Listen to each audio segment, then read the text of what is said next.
एक विषय है। जैसे लोग बोलते हैं कि ये चाय जहरीला होता है, तो उन लोगों को मना किया जाता है कि चाय मत पियो, चाय से तुम्हारा शरीर में विकार पैदा होगा। तो लोग बोलते हैं, उल्टा जवाब देते हैं कि अन्न में भी तो नशीला पदार्थ है, अन्न को पाने से भी तो विकार पैदा हो सकता है। तो इसके विषय में आप कुछ चाय पर विशेष चर्चा कर और हम लोगों को यथार्थ बनाएं। देखिए, अन्न ब्रह्म रसो विष्णु। ऋषि ने कहे अन्न को ब्रह्म कहा गया है और रस अर्थात जल पदार्थ को विष्णु का स्वरूप कहा गया है।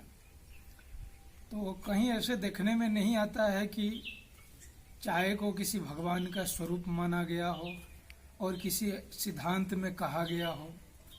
चाय जो होता है, चाय की वो जो फूल होता है जिसको हम उसका सेवन करते हैं, बहुत सारे लोग दैनंदिन जीवन में सेवन करते रहते हैं, लेकिन उसमें एक पदार्थ है जिसको कहते हैं मादकता पदार्थ, जो गांजा में, अफीम में, चरस में, भांग में और ये बीड़ी सिगरेट के अंदर जो भांग मिलाया जाता है उसमें भी वह पदार्थ ही है जिसका नाम को निकोटीन कहा जाता है। निकोटीन एक वह पदार्थ है जो मादकता लाता है, जिस मादकता के सेवन से व्यक्ति का मानसिक का जो शक्ति होता है वो सुसुप्त अवस्था में चला जाता है। तो उसका उतना मानसिक शक्ति उसको प्राप्त नहीं होगा सेवन करने वालों का। और एक कप चाय जब व्यक्ति पीता है तो शरीर में जब नाभि में जाता है तो वहाँ 40 से 50 एब्डोमिनल सेल्स इंग्लिश में जिसको कहते हैं, तो उसका वो नष्ट हो जाते हैं एक कप चाय में।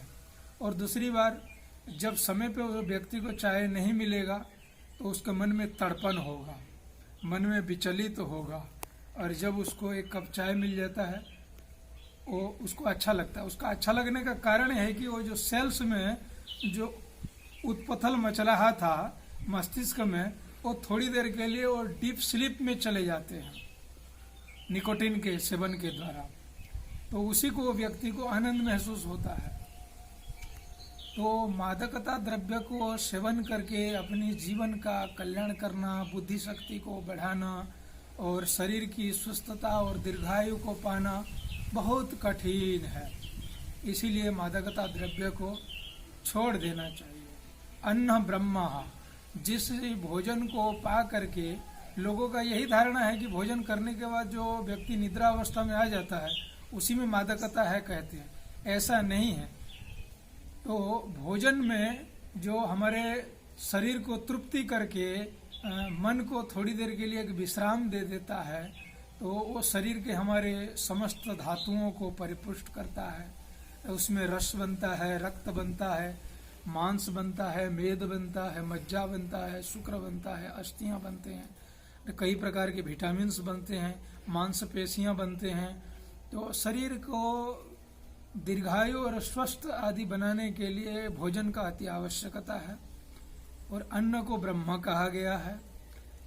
थोड़ा बहुत उसमें मादकता भी है, लेकिन वो आपका हानिकारक करने वाला नहीं है। आप अगर भोजन आज कर लेंगे तो कल के लिए उसी भोजन आपको इच्छा नहीं लगेगा, लेकिन मादकता द्रव्य वो बार बार आपको इच्छा प्रकट करेगा। और दिन में ना जाने हम कितने बार ले लेते हैं, लेकिन भोजन को सवेरे एक बार ले लिया, शाम को एक बार ले लिया, मन में तृप्ति आ गया, क्षुधा की निवृत्ति आ गया। लेकिन नशा ऐसे पदार्थ है, चाय ऐसा, कोई कोई तो 10-20 चाय पी लेते हैं। तो जब तक व्यक्ति स्वस्थ है, युवावस्था है, तो उसको थोड़ा बहुत तो पचा लेगा। लेकिन जब व्यक्ति का आयु ढलने लगता है, वृद्धावस्था तक वो गंतव्य की ओर करता है, तो उसका पेनक्रियास सिस्टम धीरे धीरे वो अपने अंदर की दुर्बलता होने लगता है। तो लीवर समस्याएं, किडनी की समस्याएं, पाइल्स की समस्याएं, लंग्स की समस्याएं और ब्रेन हेमरेज आदि अनेक प्रकार की और शिकायत उसको आता है, जो कई प्रकार की लीवर संबंधी, उदर संबंधी रोग आता है। लेकिन अन्न को ग्रहण करने वाला व्यक्ति तो बदले में स्वस्थ पाता है, उसमें किसी चीज की उसका हानि नहीं होगा, चाहे वैज्ञानिक परीक्षण करके भी देख ले। लेकिन लोगों की एक भावना है, भावना से काम नहीं चलता है। किसी भी चीज को प्रमाण चाहिए, कसौटी चाहिए। किसी भी प्रश्नावली हमारा चाहे लौकिक हो या चाहे विज्ञान संबंध हो, अगर हमारा कसौटी में अगर वो प्रश्न उतरता है तो उसको यथार्थ माना जाता है। लौकिक कथन तो बहुत कुछ है, अपने मन के ऊपर से व्यक्ति जो विचार करता है उसी हिसाब से बोलता है। तो ये लौकिक विचार है, ये ग्राम्य धर्म है, इसी को त्याग करने के लिए कहा गया है। तो जो शाश्वत है, जो शास्त्र में प्रमाण है, आयुर्वेद सिद्धांत के अनुसार इसमें निकोटीन पाया जाता है और वो स्वास्थ्य के लिए हानिकारक होता है। इसीलिए जो सज्जन हैं, जो मानसिक उपलब्धि करना चाहते हैं, तो चाय को नहीं पीना अच्छा ही होगा। और जो लोग पी रहे हैं उसको छोड़ने में ही भलाई है। और जितना लेंगे उसका सेवन करेंगे तो अपनी आयु, अपने शरीर की सामर्थ्य और बल धीरे धीरे कमजोर होने लगेगा, लीवर खराब होने लगेगा और धीरे धीरे कई रोगों को आमंत्रित करेगा।